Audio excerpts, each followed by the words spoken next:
All right, folks, we're going to get underway. And if you need to step out, if you need to grab a glass of water, if you need to take a call, do what you need, okay? And we're going to let people flow in and out during the session. This is supposed to be a fairly relaxed one, right? My name is Sara Goldvine. I'm here with my colleague Meera. And I just wanted to start just by taking a couple of moments to recognize the lands that we're on. So really pleased to be here and to be a guest on the lands of the Anishinaabe Algonquin peoples. I traveled from the unceded territories of the Musqueam, Squamish, and Tsleil-Waututh, where I live and work. And I also have just been reflecting a lot at this stage in my career on the importance of understanding different traditions, and specifically Indigenous traditions here on Turtle Island around storytelling. So Eurocentric traditions have told us and taught us certain things about what's valued around how we share information. And what we're now finding out, as you'll hear more through this presentation, is that storytelling is actually very powerful, and we can learn a lot from the traditions of the Indigenous peoples of Turtle Island around how to do storytelling and how to do it well. And for me, as a white settler, as a cisgendered woman, as an able-bodied presenting person, I come into these spaces with a lot of privilege. And so part of my journey today in reflecting this recognition is just recognizing how I can use the privilege that the systems around me have granted me to really help create space for other voices. So that's part of our presentation today. My job is with BC Housing. I'm Vice President of Equity and Corporate Affairs for BC Housing, very large Crown agency. And I'm going to hand it over to Meera to introduce herself, because we're from very different organizations and we think it's going to make today particularly interesting. Meera. Thank you. Hi, everyone. Thank you so much for being here. My name is Meera Mathew. I am also from BC, but we are, in fact, even from different areas. I live and work on the unceded and traditional territories of the Lekwungen-speaking peoples, specifically the Songhees, Wasanic, Esquimalt First Nations, and I'm always very grateful in doing work around storytelling and around homelessness and houselessness when we're talking about the movement of people, the taking a part of community. I mean, these are very old cycles that have been going on a very long time, so it's always really important for me to recognize how that comes into my work. I am also a cis woman, I'm a settler, I come from an immigrant family, and all of these things play into the way that I experience the world, and so I am trying to learn from them and use them in doing this work as well. I work for a small nonprofit called the Existence Project in a land that is colonially known as Victoria, and we work to humanize homelessness by centering the stories of people with lived experience. I come from a storytelling background. That's what brought me here. I believe that, and this might sound dramatic, but I do believe this. I think, we are a collection of experiences. I think storytelling and art and dialogue is the most powerful thing we have to build relationship and change things. And that's what brings me to this. So, yeah, I think in that, I like to say I'm not the expert, I just get the opportunity to talk to them. And so I'm hoping that I can share what I've learned from that, why it's important to use story, and why it's important to do it the right way. So thank you, Sara. I'll pass it back. Okay. So we're going to provide a little overview of what we're going to do for the session today. Here's our contact information. I'll pop it up again on a slide at the end. But one of the things that we thought was really interesting to explore was just for both of us, for Meera with the Existence Project and for me with BC Housing. In some ways, we're kind of at opposite ends of the spectrum of housing organizations doing communications in the housing space. And so we're hoping that what we can do today is share a little bit about how you make things work in real life. So part of BC Housing, we've got probably just my team alone is bigger than many nonprofits. And so that means that we've got access to resources for things like public opinion research, focus group research, semiotics research. These types of, we have access because of just our scale and our scope to be able to do that type of work. But I recognize that the way that we apply it at BC Housing is very different than how folks like Meera and her team at the Existence Project apply it. So what we're going to do is just share a little bit about some of the science and the research, and then Meera will actually show you how it's done in an organization that's actually on the leading edge of applying many of these storytelling principles. So what that's going to mean is we're already covering the intro. We're going to go through a little bit of a background just to orient you to some of the science. And then we're going to provide you with recommendations. And spoiler alert, they're all here. These are the recommendations, okay? So we're going to walk through recommendations around how to apply storytelling and how to apply storytelling well in the context of homelessness and housing. And then provide you with some examples, real-life examples that the Existence Project is applying right now, including some really powerful videos, okay? At the end, we've got some pens and paper, and we're going to do a bit of a reflection exercise so that you can all connect with each other and hopefully take some things away. Okay, so we're in the intro section now. Why do we do this work? So as I mentioned, at BC Housing, one of the things that we hear from providers all the time is that stigma and opposition impacts the work in community every day. It impacts employee morale. It impacts your ability to actually deliver programs and services. It can impact the context for city councils and for funders, whether you're relying on government funding or charitable funding. It has a very real impact. So we asked ourselves, what can we do? What can we do to help? And we know that providers don't need BC Housing to tell them, here are the Government of British Columbia's key messages on housing. We do that already. But really what we heard from providers is, could you give us a little bit more advice and guidance? We don't have a comms team, or we've got a comms team of one who's also in charge of donor relations and community engagement, or it's the ED doing it off the side of their desk. Can you just give us a little bit of help? So we started to look for examples, and we found this toolkit out of the UK, was just released within the last 18 months, and it's a fantastic toolkit. Highly recommend you Google it. It's done by the Joseph Rowntree Foundation in coordination and support with Frameworks Institute, and it provides advice on how to talk about homes. It's a great toolkit, but it's really meant for the UK context. So we thought we'd try to do a version of our own. And so I reached out to these folks and I got access to their research and did the same thing in BC. Ours is going to be a bit smaller. What you're seeing today is an early sneak peek. I can't release it until after the election is finished. Okay, so that's how it works in the public sector. Okay, so we talk about the science of framing, and I think that a lot of us know, like you've been in a conversation and you're like, hey, let's reframe that. Right? So we use this word framing. I want you to know that there's actually a science behind how this is done. So framing is about how and what we communicate. It's about what we emphasize and what we don't. It's also about what we leave unsaid. You can see framing happening all the time in elections, for example, right? Here in Canada, we're seeing this happen south of the border, absolutely. They pour millions of dollars of research in the United States into framing and use that as part of their election campaigns. We also see it in housing all the time.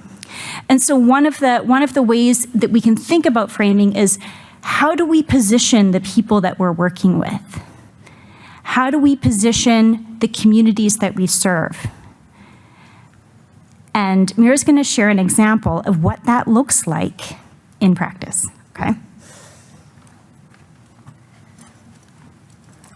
I won't talk too long before we play the video, but I just want to give a little context to it before and after. I think what I love about what we're going to show you in a minute is it really drives home the idea that language that we choose deeply impacts the stories that we tell and the way that not only experiences are received, but people on the whole. And in my work, and I think in all of our work, even if we're doing it in different ways, in different spaces, it's our responsibility to own that, especially if we're working with people with lived experience, especially if we're navigating stories like that. It's really important for us to listen and work with stories in a way that is authentic, frame them in a way that is human-centered, and for me personally, in the work that I do with the Existence Project, we like to say resilience-focused. I think when we're working with stories and storytellers, it's important to be lifting them up, and sorry for that. And I think it's really easy to miss that part when we have a goal in our own minds about what we want to be accomplishing with that. So I'll leave it there for now, but please enjoy. Sorry, I'm Hi, my name is Ryan bad with McLeod. tech. Hi, my name is Justin. Hi, my name is Chris Rigby. Hi, my name is Noble Brown. Hi, my name is Donna White. Hi, my name's Nikki. Hi, my name is Anthony. Hi, my name is Jason Lee Barassa. My dream job is radio and broadcasting, actually. But, you know, ideally, I'd want to be a TV news anchor because I've always had a good voice for it. I definitely have a good personality, and I think it would be awesome to do something like that for a full-time job. Ryan McLeod, Homeless News here, live in Beacon Hill. What's going on, guys? To run a very highly skilled bicycle team. I'd like to go to the moon. Dream job, I'd like to sail around the world and be paid for it. Yeah, anything to do with the ocean is pretty fun. I like that. Dream job. Something artistic, music and stuff, videos. That's why I stopped by and saw you guys, because I like videos and stuff. My dream job, I used to be a PSW. I'm also a hairdresser.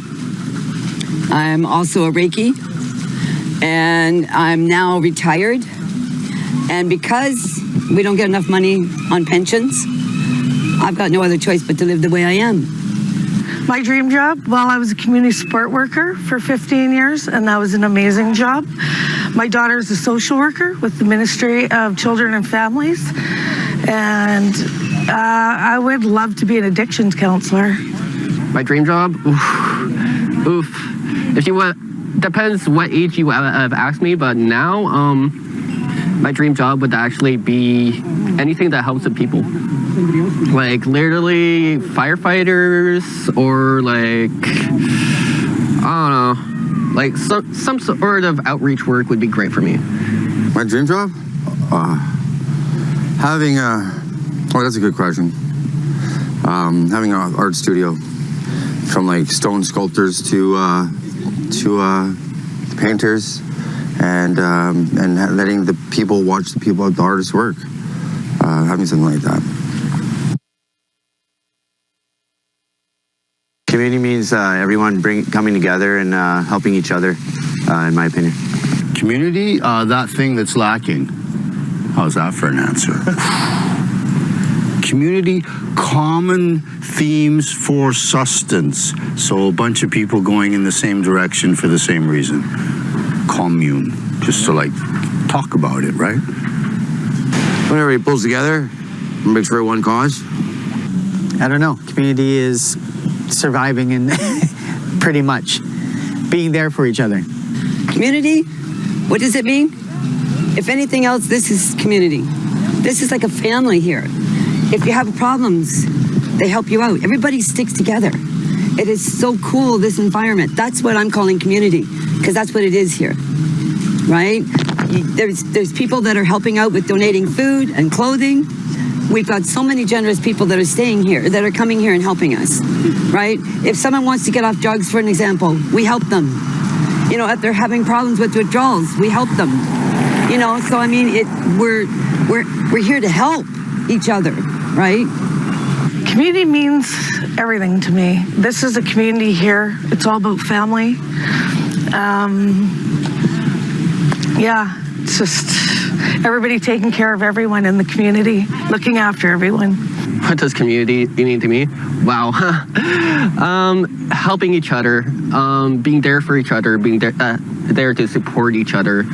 And quite honestly, community is literally what you see around you right now. It's the love and like the little family we created. Oh, one. Community means one to me. Like various cultures, life experiences, all coming together and becoming one, and that should explain everything. Home is where the heart is, I guess. You know, whatever home works for you, I guess. You know. That's what home means to me. Where she is my home. That's the way I look at it. It's kind of like abstract and weird, but got this traveling home. She's like this big and cute. That's what it means. Home is where the heart is the quote, and there is my heart. That's what it means to me. Home. Home. A place where I can have a beer, watch TV, jump in the hot tub if I want. I don't know. It's wherever you make it, I guess. I moved to Victoria. It's been 8 years, so it feels like home to me. What does it feel like? It should feel like safety. But what does it feel like usually? It's usually like hectic. Home? Home is where I put my hat. Got no other choice nowadays. Home for me is my family, is my children, my grandchildren. Yeah. But home is here right now, and it's fine. It's not as bad as everybody thinks it is. Home is what you make of it. For me, this whole country is my home. Like I've crossed it 8 times by various means. Like, I guess there's different variations of home to me. For now, this is my home. But my home is always with Mom and my grandma. That's home.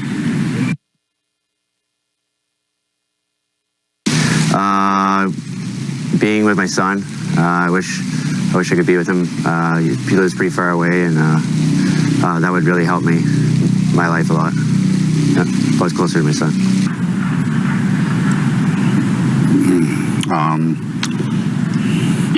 Okay, a place to store bicycles so that I can service the community this summer with repaired work, an undertaking I am wishing to seek.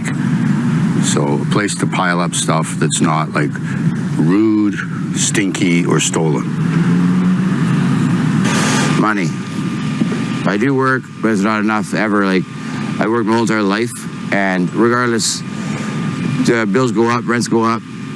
Like, I used to rent a place for $700 a month. I was there for a few years. And they're like, well, his wife had problems with stairs, so she needed the basement suite. I had 3 months to move out. And I wanted to go look at the paper again. $1,300 for a 1-bedroom place. Unaffordable for a single person. Love? I guess, I don't know. There's a lot of things, but the main thing is, oh man, I know this isn't right, but my key thing that I've been fighting and helping out for so many years is poverty. I'm going around, I've traveled across Canada and the United States, and if I need someone that needs help, I will gladly help them out. That's almost like my main purpose, right? So, I don't know how else to word it. Right now, yeah, we haven't showered. A shower would be nice, even put in the park. But I can't complain about anything really. Right now, it's pretty good right now. Quite simply, for the bylaw of Victoria to relax a bit and relax the 10 by 10 spacing on tents. That's a huge ask, and yeah, just a lot of anti-colonialism stuff. That would help us a lot, because we're going into a more and more oppressive state because of COVID, and yeah. Anything can make a difference. Like, a lady came in here, and Nikki came here and set up a Christmas tree. That made a huge difference. Just at that moment, I was soaked, down and out Christmas. And that tree just meant a lot to me. So that made a difference to me. I'm not sure about that.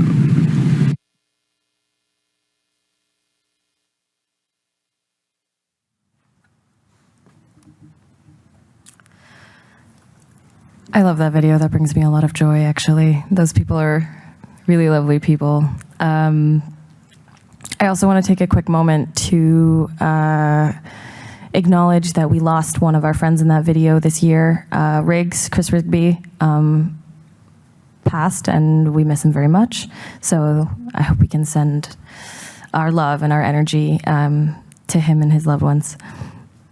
I wanted to throw a quick question out there. What are some things that stood out? If anyone wants to just quickly share something that they heard that they really liked, they thought were interesting, yeah, please. I think they're so beautiful and resilient, and the poetry of their speaking. There was something that connected everyone. Yeah, that's really lovely. I just want to share that back in case you couldn't hear. She was saying that the poetry of what people were saying and the beauty of the people in the video. Does that feel like I'm? Yeah. Yeah, please. It struck me how some of the people in the video had careers that were meaningful to them and fulfilling. Mm-hmm. And still found themselves in that position, and also how almost every one of them expressed a desire to be in a helping profession. Yeah.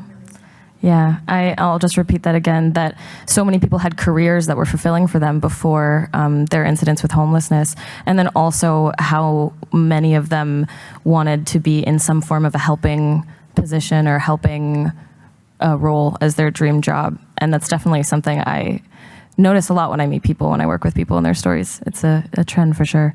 And I think, was there anyone else that wanted to throw out one last thing? Yeah, please. The humanity, and it's like they're saying things that anybody would say about what home is or what you need. Like, we all want a shower, right? Like, that's something that can connect us all. Yeah. Thank you so much. The humanity of what they had to say and how it's the kind of thing that many of us would say, a shower, and just that these little details can connect us all, really. Does that feel fair? Yeah, thank you. Definitely, I agree. I could spend 3 hours talking about these people, but I'm just for the sake of time. Something that I think is important to share is I think what I like about sharing people with the world this way is that we can see individuals as a whole. And I think when we work in this field, we get really, really laser focused into the problems we're trying to fix, which is great and kind of our job. But when we're representing other people, if we want to look for solutions, we need to see them as a whole and not just the thing that we're working on that's a part of their lives.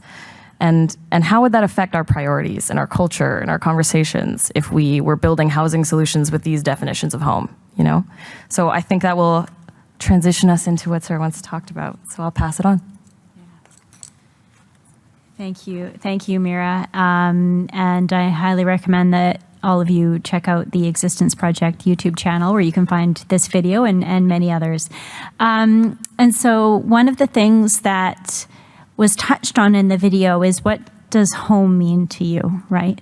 And I think that I wanted to just spend a moment here, because I think this is an audience that actually understands that we sometimes talk about houselessness and we sometimes talk about homelessness, right? And I think that that's not the focus of this session, but it's an example of something that's called semiotics. I didn't put the definition on the slide, it doesn't really matter, but essentially there's an entire discipline of research into the use of words and symbols in culture and what they mean. One of the reasons why the UK toolkit doesn't work as well here in Canada is because the use of some terms around house and home are very different in the colonial context of Canada as a colonial settler state than they are in the United Kingdom, for example. So here's two definitions on the slide. Michael Ochoa, this is from the Indigenous Experiences of Homelessness video series that was actually previewed at CAEH last year.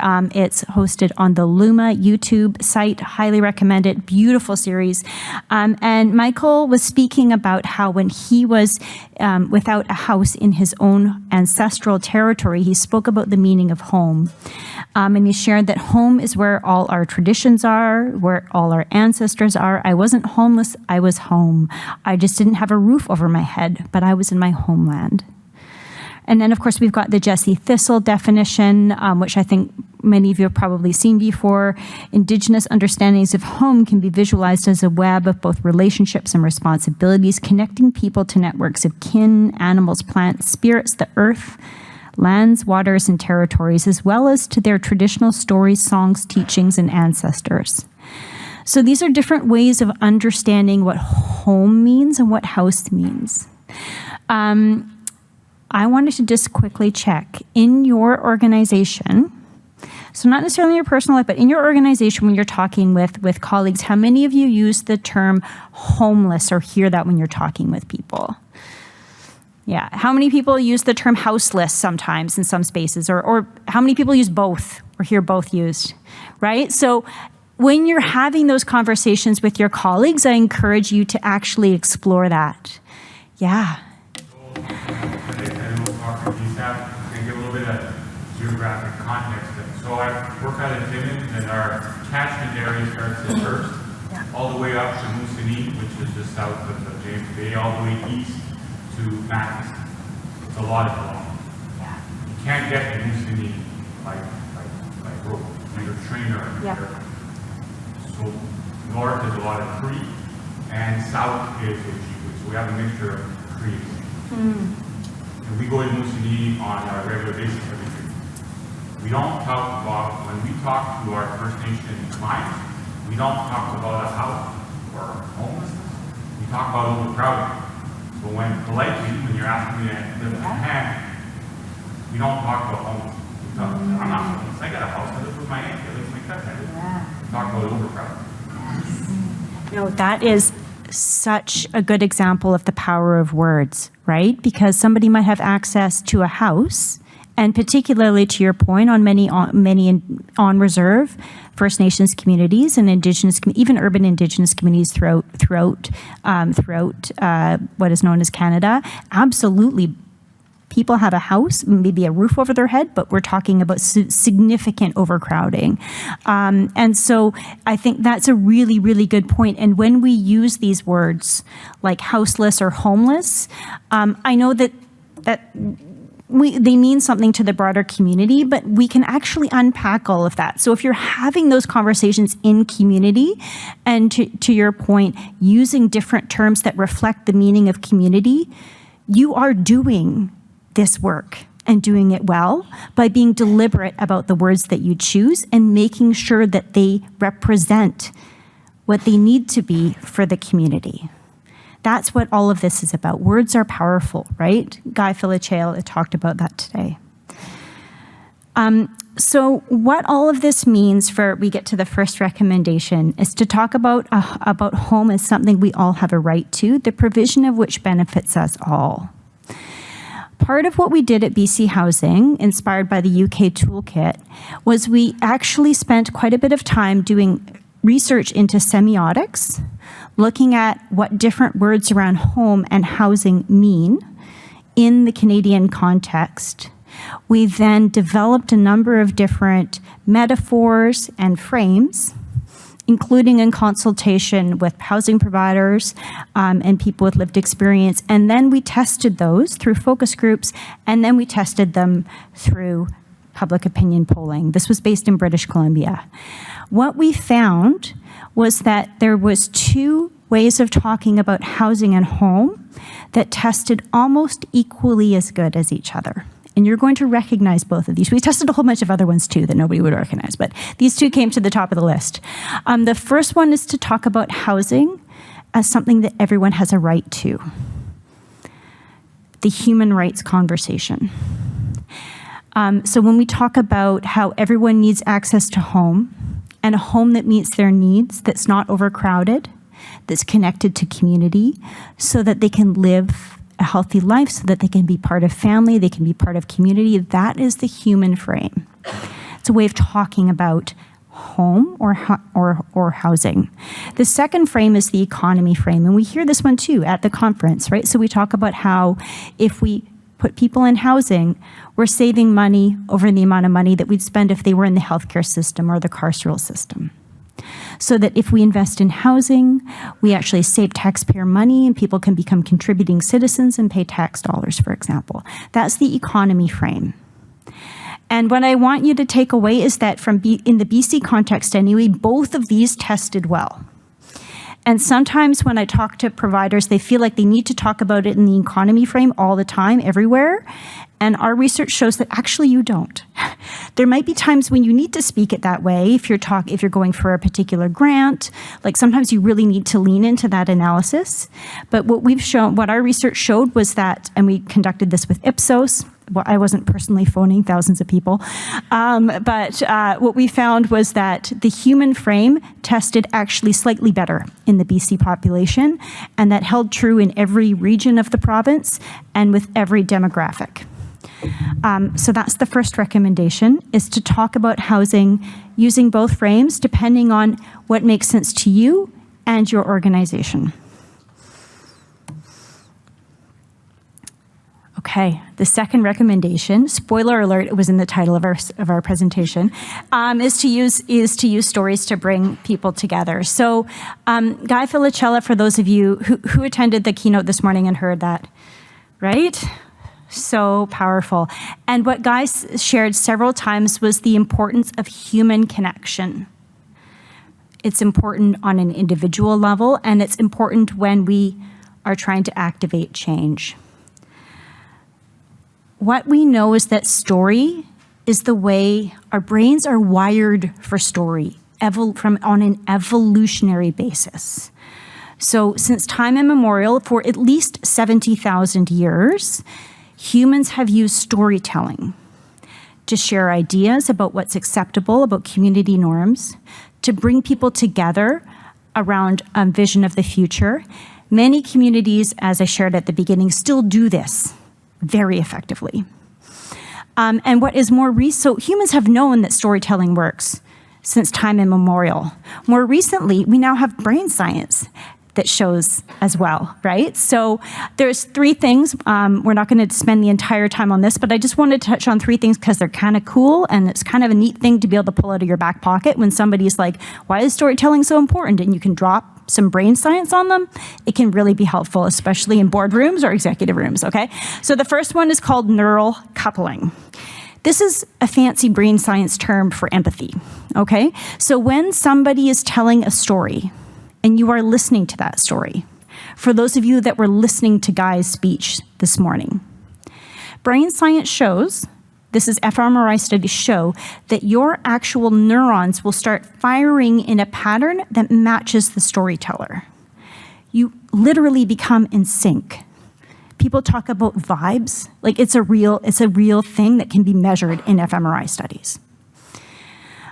Second piece of information is that information retention is up to 6 to 20 times higher if you tell it through a story. Now, it doesn't need to be the story of a person. It could be the story of an organization. There's lots of different ways of building a story. Different studies, 6 to 20, even 6 is pretty good, right? It's more powerful to share it through a story. The third thing is that you can talk about is something called narrative transportation. This is particularly important if you are communicating with people who don't have the same experience as the folks that you are talking about. So if you've ever been watching a scary movie, you're sitting there and you got your comfy socks on and you got your snacks, and then your heart's racing, like you are not in danger physically, right? But your body is reacting as though you are. That's called narrative transportation. You are literally transported into another experience, and you have a physical reaction to that. So if you understand that, that's why it can be very useful to use stories to bridge between people and between communities, because you are actually literally helping someone step out of their own experience into the experience of someone else. That's it for the brain science, but just take it from me, it's really useful to be able to drop one of these.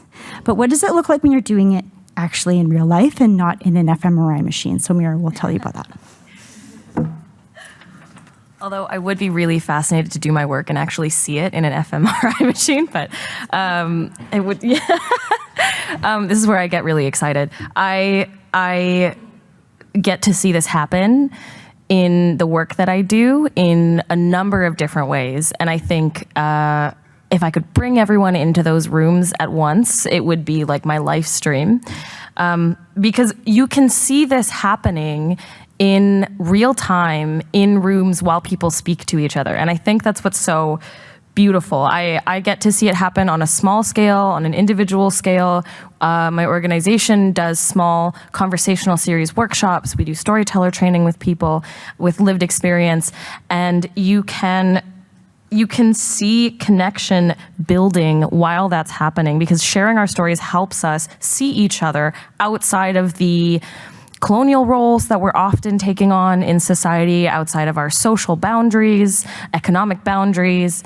I have a couple examples, but maybe we'll see how much time we have. But there's one little moment I think about a lot, and it's between two people that aren't so different. In one of our workshops in a transitional housing, it's a small, only 7 residents recovery home, we were running a conversational series, and we were sitting with a few of the men and talking about the conversation. What do you wish people knew about your story? What do you think would make a difference if the community knew? And there was someone there who had just moved in that week, so he didn't know anybody. He was a youngish guy, very quiet. I was just grateful he showed up, and we'd been talking for a bit, we'd done introductions, kind of a one-word person, and at one point when we were talking about it, one of the older men that was there, a bit of a gruffer guy, nice, but it just kind of took a moment and opened up about his journey with addiction and some of the struggles he'd had and how he was feeling about it when he was in those low points. And I watched this young new guy just fixed on him, listening to this story. And this is 30 minutes into this session. He just starts to open up in response to hearing the story from this older gentleman who he truly doesn't know. I don't think they'd had more than 1 or 2 conversations ever. And I could see this, you can see this opening up of a person when we can share vulnerability with each other. And he ended up sharing this beautiful reflection about how he was new to his recovery journey, and this was all new, but why he chose to come into this house. And he talked about the fact that I'm on my mountain, he said. And there was such a determination to it that just felt like it bloomed out of nowhere. And that is an example I think about all the time when I tell people that sharing our stories can connect us, because those two then went on to have an hour-long conversation after the workshop. And I think, what does it mean for someone that's on a journey like that in a new place to be able to step into that level of vulnerability with another person? And, those 2 men helped change the room, and all they did was share. And I think I've been able to see that on a bigger scale as well. We do community public events where we have folks share their story to a group of about 100 people. We have people from all different sectors in there, people that work in policy and professors and students and people with lived experience. And you can see the same, here's my secret. It's not happening on a small scale and a big scale. It's always happening on the small scale. It is on that individual scale. And so when you're in a room of 120 people and you can see that same transformation happening, that's proof to me. But it takes some things to make that work. What makes that work in a way that is going to make change and in a way that is non-extractive, in a way that we are going to take the time to appreciate? And so I think about a few things. In those rooms, I think about the fact that we have to give time and grace to people and the stories that are being shared. We have to create rooms and spaces that are based on equity. Everyone has to feel like they can step into that room and share their story. And we have to have openness and active listeners. When we're connecting through story, it doesn't mean that we're passively hearing something. The people that are receiving have to be active as well. We have to take ownership over what we're participating in. And that's how you build relationship, through hearing stories. And I heard this in a session I was in yesterday. Some of you might have been in it as well with Mike Perry said this, I think, somewhere along the lines of, it's in our relationships that we have power. And I just really resonated with that. So that's the way that I get to see story connect us in my work.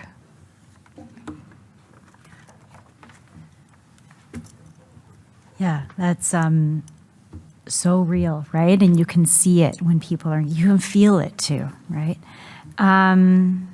Okay, so use stories and use them well. The fourth recommendation is to show what is possible. So one of the biggest challenges that many of us are facing right now is declining trust. Fewer than 1 out of 4 Canadians trust that any order of government can solve housing. That's from the Can Prove Trust Index 2024. If we take a look at who is trusted, the Edelman Trust Barometer finds that trust in governments and also trust in nonprofits are declining. They're both at around 50%. Nonprofits edging out government entities just slightly. But we know that people, like one of the biggest challenges that we face right now in communities is that people don't feel they can trust the solutions that are being put forward. And part of that reason is because they're lacking hope, right? So they hear about orders of government, groups like BC Housing, for example, talking about we're building thousands of homes and investing billions of dollars. And then they walk their kid to school and they see someone sleeping in the park, or they're on the phone with a family member and they find out about their niece who's getting evicted from their home, from their basement suite, and has nowhere to go. Or maybe they themselves are worried about losing their home, right? So in British Columbia, at least, our research has found that 1 out of 3 British Columbians are worried or very worried that they or someone they lose are in imminent danger of losing their home. 1 out of 3. Right? So it's real, and when people are in that state of fear, it's really hard to have hope. And that means it's really hard for people to actually agree to invest. We know that this work, systems change work, takes time to deliver solutions. It takes time to work with communities that are experiencing intergenerational impacts of oppression and trauma.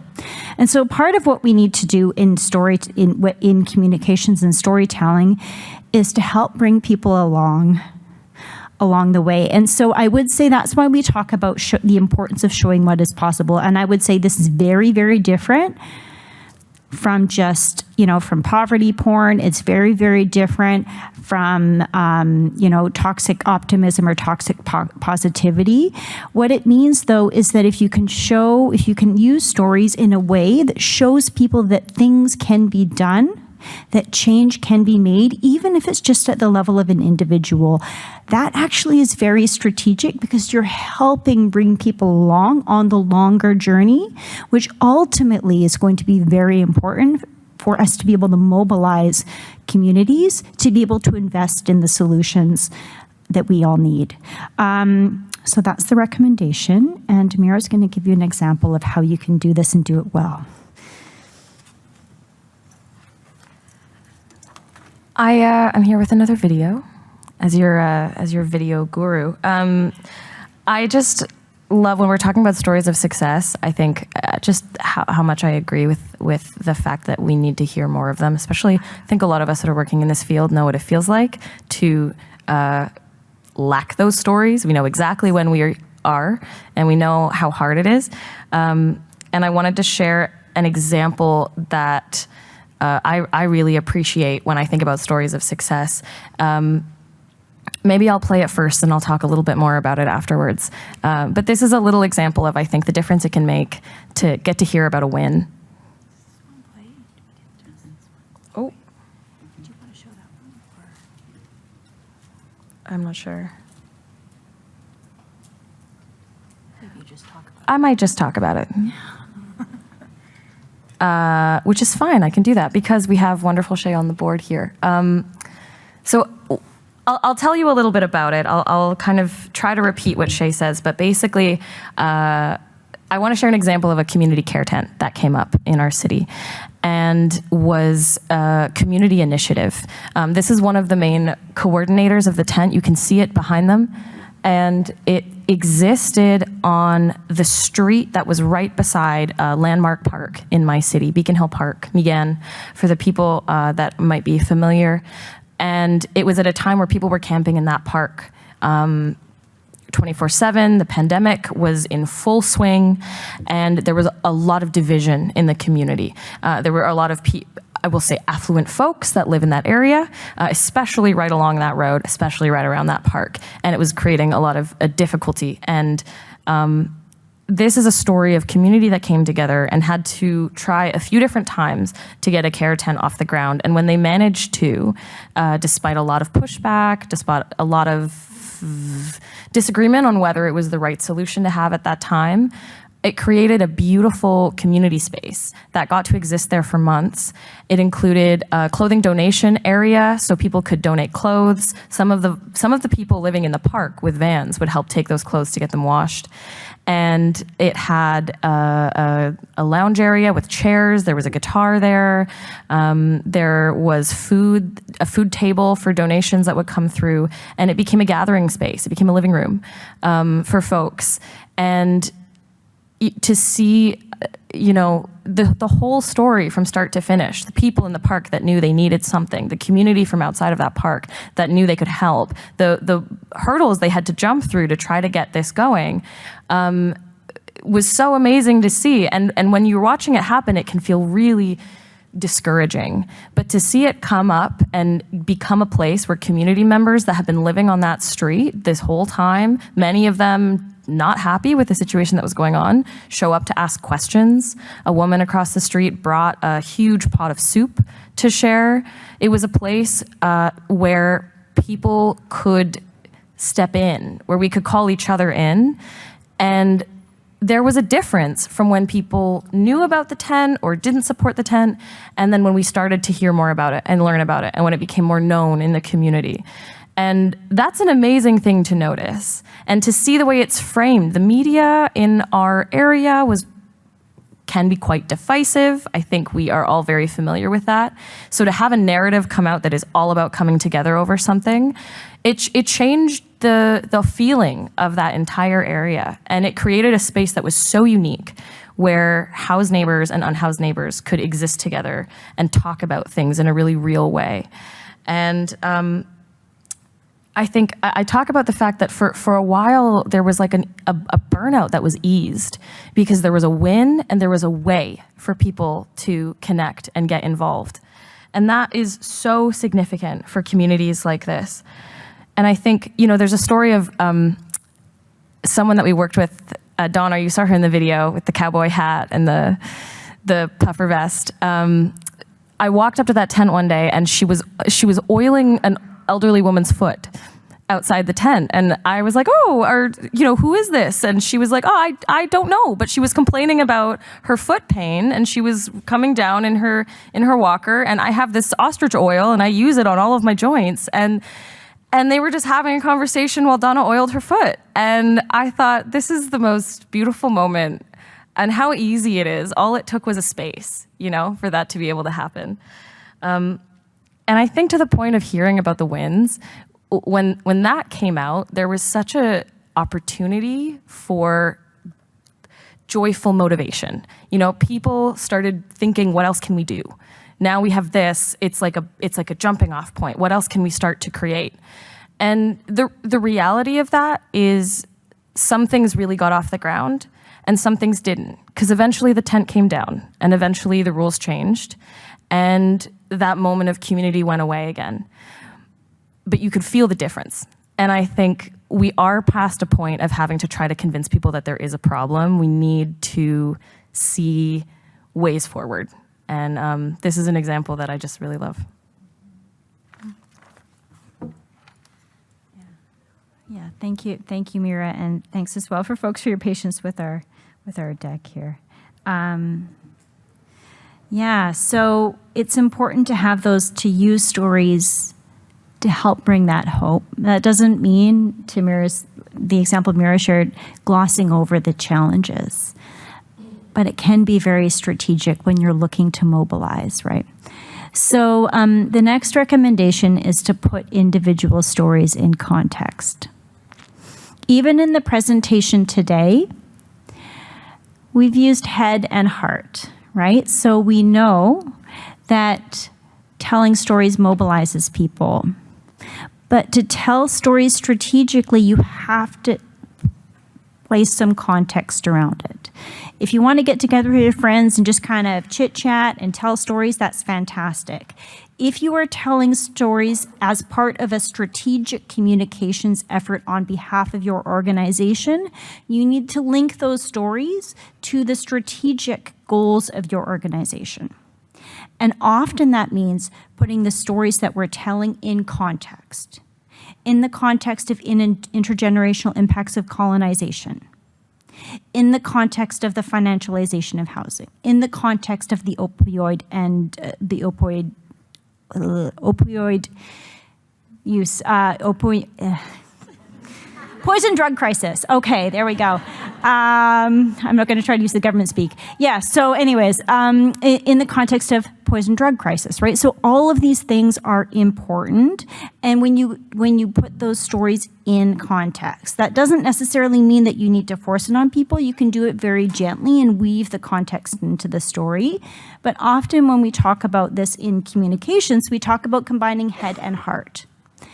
Partly because there's some people that really do want to see the facts, they want to see the statistics, they want to see the brain science images in order to believe you, but also because in particular for the communities that we serve who have been deliberately displaced and removed from systems of power and from decision making, we need to push back and actually help make those connections for people, because only then do we actually arrive at systems change, right? The longer term change that we're all aiming for. So let's see what this looks like when you do it. This one should actually work, eh? Yeah, I think I'm going to be hopeful. Optimism. I think so. No, that's fine. That'll work. But I might need your help with this. So, I think to give a little context to this, a great example, one that really resonates with me, and if any of you, I think this is probably a Canada-wide problem, but it's very specifically talked about in my area. We have a really complicated relationship between people that are experiencing homelessness and who have experienced homelessness, and our bylaw officers and policies that are being enforced. And the conversation is constant. I think, how often have you talked about the criminalization of homelessness in your communities, in your work? I mean, it's relevant in all spaces, and it's a really difficult one to talk about. Everyone has very strong feelings about how that needs to be dealt with. And it's hard to have those conversations with someone when they don't understand on the small scale what these things mean, or when they don't understand on the big scale what it can look like.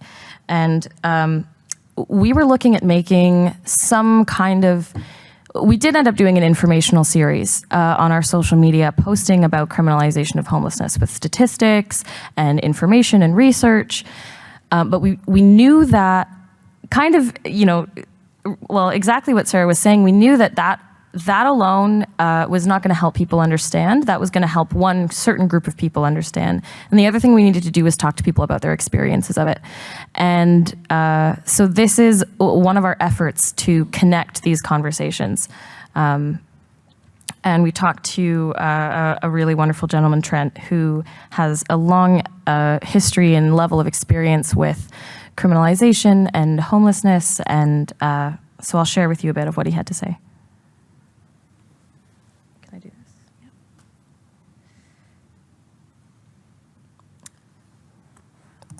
Yep. Just gonna see if we can get our audio. It's not muted. You want to try closed captioning? Yep, let's do that. COVID. because I did spend time in the parks before COVID. Before COVID, it was one police officer, one bylaw in one truck. Since COVID, it's 12 bylaw and police. You got, and you've got the. Sorry, I'm just going to see if I can get this on the screen for you folks.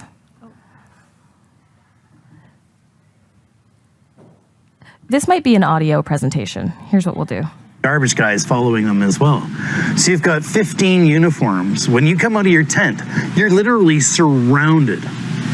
So you're triggered, fight or flight. You can't fight because everything you own is right there. You can't just run away and leave it because bylaw will take it, right? You have to fight, and you don't necessarily have to physically fight, but you have to fight for your rights. You have to stand up for who you are and what you believe. And you're right, as a human being, you are allowed the right to a shelter. You know, bylaw cannot just come along and say, you know what, today's Tuesday, you know what, we think it's a good day for you to lose your shelter. So we're gonna take it from you today. So, you know, nobody thinks the homeless deserve human rights. Everybody deserves human rights. You are a citizen, a resident, you live in this country. If you are in this country, you have rights. You live in this world, you have rights. And we shouldn't look at somebody that's fallen into homelessness with bad looks. We shouldn't be looking down upon them. We should be offering them a hand and helping them back up, not pushing them further down, not bylaw kicks them while they're down. Most people just want acceptance, you know, whether you're an immigrant or a disabled person or a drug user or an alcoholic. People just want acceptance. Sometimes the reason people escape to these drugs is because they haven't been accepted, you know, and because they're just, everybody just shuns them. Go, get out of my sight, you know. Community is kind of a funny thing because everybody is part of it, but not everybody wants you to be part of it. If I can get help getting the PowerPoint back up, that would be great. Thank you. Thanks for your patience with the tech. Drinking warm water before bed. Very important.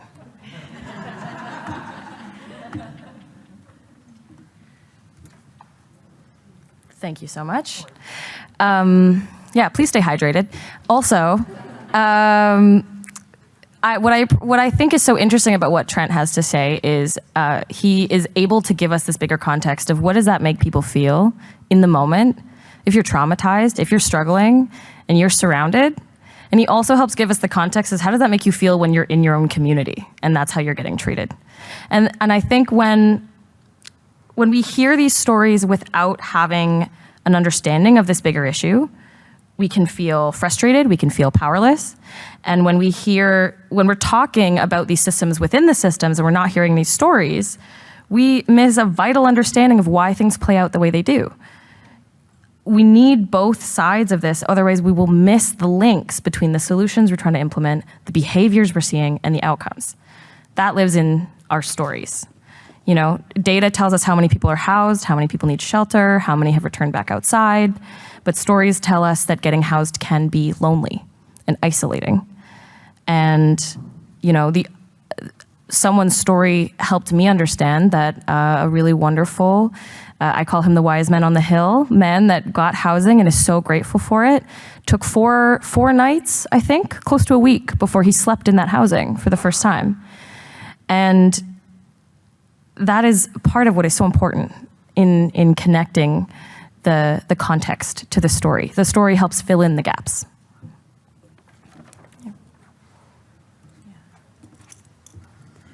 All right, so the fifth recommendation, and this is where sometimes I think we do it wrong in communications, is to listen and engage.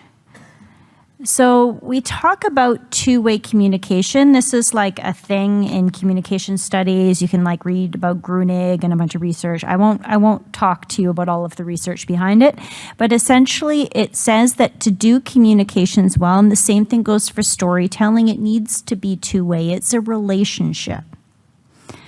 So if you have an organization that is engaged in storytelling and you have a client or a community member who has trusted you with their story, first of all, you need to remember that it's their story. It's not BC Housing story. We can't like copyright your story on behalf of the government of British Columbia. Like, it is your story, right? So if somebody has granted you and is actually trusting you with their story, you better do something with it. And that often means actually engaging and using the story to inform strategy. So if you're hearing from community, if you're getting information from, if somebody's telling you a story and it helps point out gaps in the system, then think about what you can do to help inform decision makers in your organization or with BC Housing or someone else to actually help address those gaps. And it's really important that you understand how you're going to use the stories if you're going to do it well. And this can look like different things in different organizations. Specifically at BC Housing, we've got guidelines. So if somebody shares their story with us, we make sure that they have the ability to revoke that story at any point in time, which, yes, can get a little bit complicated if you need to scrub it from social channels. Full disclosure, nobody has ever asked for that with the exception of one person who was a business owner who started getting pressure from other business owners when he spoke out in support of supportive housing. So it's only happened once, but it is part of our guidelines. We also compensate. So we provide compensation for people if they're giving us their time and sharing their stories. So we have a bunch of these guidelines. You might not need that in a smaller organization. So it can look a little bit different, but the most important thing is that you recognize that stories are used as part of a relationship and that you need to then do something with that information to actually inform strategy and to recognize the value of what's being shared with you.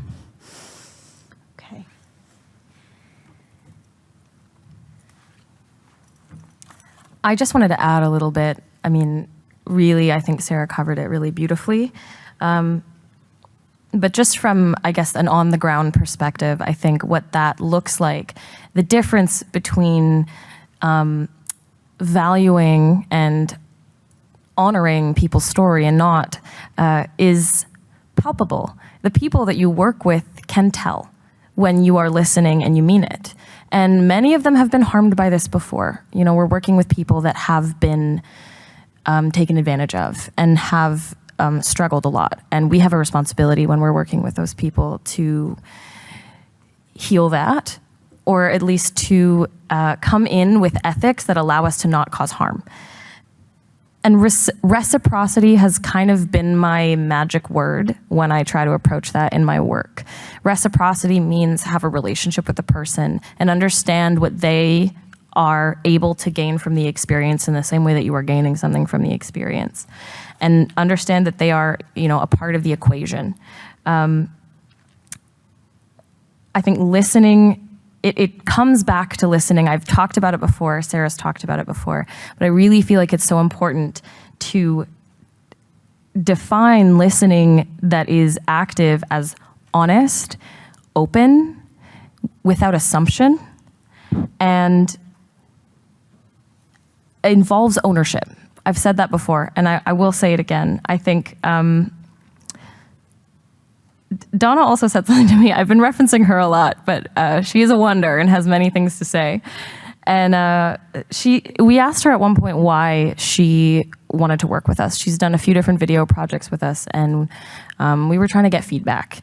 And I will abbreviate some of her quotes, but some of the things that she talked about were, she said, for some people, it's all we have left. And she says, you allow us to talk. Her experience with a lot of media and news is that they come in, they record, and then they share what they want to say. They will put out what they want people to hear. And I think, what she said is you're doing it honestly, which taught me that there is trust involved in two-way communication. And she said, I'm not going to get emotional.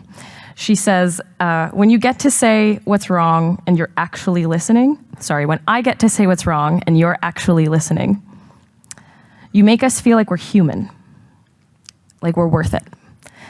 And I think, to me, I will just say accountability, openness, authenticity, because that's what we are, right? We are, Sara and I have talked about this a lot, we are stories. So when we listen to them, we're seeing each other.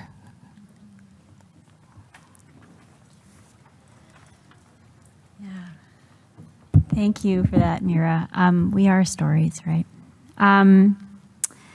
So we really wanted to take some time at the end to reflect so that you can walk away from this. As we promised in the book, we promised you'd walk away with the applications and tools you can bring back to your organization, and you can put it in the form that shows that you got the value, right, from traveling out. So we're going to spend a little bit of time, and Meera's going to walk us through a story boxing exercise, and then we've held a bit of time at the end for questions as well. But you can also use this exercise to raise things that you want us to respond to towards the end. So I'm going to, maybe you and I can walk around the stuff kit. So we're going to hand out some materials while Meera walks you through what this exercise is, okay? Yeah, we're going to get you guys doing things. For anyone that can stay, no pressure. Thanks for being here.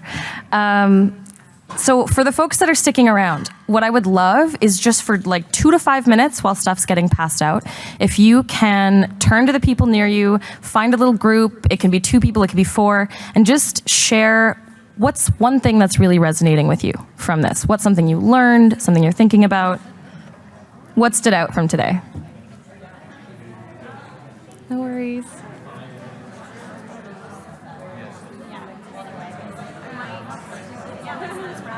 Just worry about time. Okay, folks, I'm going to interrupt a final time if you want to wrap up your last thoughts, your last sentences. It's very nice that there's so much talking, and I'm going to stop it anyway. Maybe.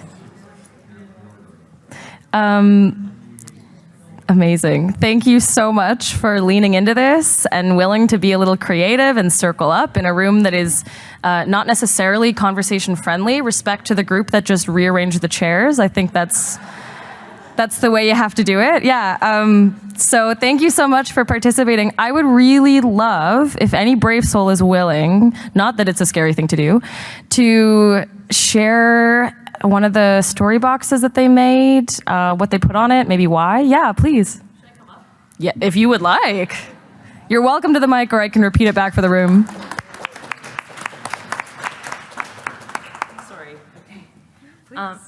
Hello, my name is Naomi Jacko. I'm from Alberta. I just wanted to briefly touch on what I had wrote. It involves tone. As an Indigenous person growing up, tone was the real thing that drove why you stayed in a room and why you didn't. You know, it was very easy for let's say, someone who's angry to walk into the room, set that tone, and everybody is uncomfortable and angry. The same thing for sadness, but this could also mean for positivity. This could also mean for optimism. And I personally have seen it because of myself, because of the conversations that I have, because of the optimism that I induce into the people around me. I see it all around, but I also have seen the negative side of that, unfortunately. So I just feel like tone is really important in the conversations that we have. This includes body language. This includes the way we carry ourselves when we present. And I just feel like that totally was encompassed by the things that were presented today. So I really appreciate you guys' presentation. Thank you.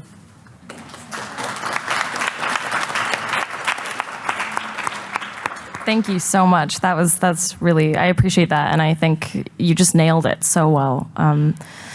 Does anyone else want to share? Even if you just, yeah. Oh, we got a volunteer and a voluntold. So we talked about a few different things. The first is just from the stories today, the importance of connection and community and building a sense of community. But something we kind of dived into is the unique context of communities. Canada is so geographically large that each community faces its own challenges. So in our group here, we have folks from Edmonton, from Banff, from New Brunswick, all over Canada. And so the challenges that folks may face in somewhere like Victoria, where it's warmer, versus in Edmonton, where you have -40, can really impact the experience of those who may be houseless or living in an overcrowded situation. So we just kind of really talked about emphasizing the importance of linking context to stories that fit the narrative of the community you're working in and fit what's going on in your community.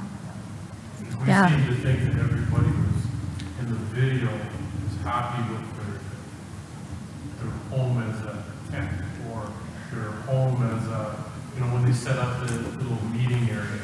And when you think about it, where you guys are at, it's a little bit warmer. That's not going to carry in the winter in Northern Ontario. So that's what we were getting at. I think it's, sometimes they seem super happy, but I think if you did that same video in another area at the right time of the year, it might be a different scenario. Definitely. And I think that's a really great reflection. It's super important. I mean, context is so important. And I think also to speak to context, even within the lives of the folks that we were working with. I mean, this video was from a particular time where there was room for that community to thrive and support each other. And there were also lots of times where those folks were really struggling, and we captured a moment in time in some of those interviews. And I think, just to give some grace to their stories. There's been a lot of things that have happened in their world, but exactly in that moment when we were capturing those stories, they had found a way to build a community outdoors, and that is not necessarily something that would be a possible solution in other places. So definitely, thanks for sharing that. Yeah. I think this ties a little bit into that, but it's also the way the questions were asked and what was asked, and we just talked about, from a communications perspective and as organizational leaders, we could do a better job by not asking people to share their personal and private stories, and that really feels like extraction to us, but instead focusing on hopes, dreams, and solutions, and having more of a partnership and relationship. And that brings out positive aspects, and it humanizes the issues and the community. Yeah, definitely. Did everyone hear that? Was that all right? Okay, thank you so much. Yeah, please. Not so much to share, but just not something you think about was the video might be different, would drastically be different with the weather and the thing. But I would bet that it would be a common theme between the two videos, depending on the matter where because a lot of these folks, they're looking for a sense of belonging, a sense of love, they're longing for something, a sense of connection and things like that. So I think that the living situation is drastically different, but I bet you can find a common theme no matter where it was, whether it was here in Russia. There would be a sense of belonging. Yeah, thank you for that. Thank you. Okay, what do we have time for? Should we? I would love. I know you have a response. I just want to quickly clarify, because I feel like I didn't say with the context piece. It wasn't just necessarily weather, but also each community has different challenges. So, as an example, where I come from in the Bow Valley, we have a significant lack of affordable housing, and so folks may be employed but needing shelter because there's no housing available. So that's kind of what I meant by context. It's not just weather, but there's also what's the shelter system like, what's the housing affordability and availability like. So I just wanted to clarify that. Yeah, absolutely. I think we might have time for a couple more sharebacks. It depends how many questions people have. So, please, sure. So we had the thought bubble. So just talking about what does the story leaving in context of what you're saying, that you're humanizing and you're listening, and it really provoked a lot of questions for us about each person. Like the person who said they're together with their partner, that's home, right? So then we thought about what is it like for people who don't have a partner, right? Maybe they have animals, and then that led to the idea of accessing services with an animal. Like what could that look like in our community? So keeping it strategic, right? Those stories, using them to think about the humans in our lives that we see and come in contact with, and how we can be innovative, and so many other questions like what is comfort, and like how did they come to know their own concept of home, right? Like where are they modeling that off of, and how do you help? Yeah, thank you so much. I think we'll just grab one more. I've seen your hand for a bit, so thank you. Please, if you want to share. Sure. We were talking about similar community connection projects that we have on the go, and we talked about just the question of how can we use story to build trust with people experiencing homelessness, addiction, and mental health challenges, and further, how can we use story to break down stigma and engage the wider community in acts of empathy and participatory compassion and volunteerism, and building that community connection. And we don't have answers, but that's what's on our pop-up. So Questions are still a start. Exactly. That is the start. Thank you. Yeah, thank you so much. I think we're going to wrap up this part of the session today, but I would love to see if other people want to bring up their story boxes afterwards or talk about it.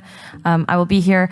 I also, if people are open to us taking, for me at least, the Existence Project, taking photos of the story boxes, if you're not wanting to hold on to them, you can leave them with us. But I would love it if it was possible to have photos of some of your reflections before you leave, if you're open to it. I'm going to pass it back to Sara now. Thank you so much.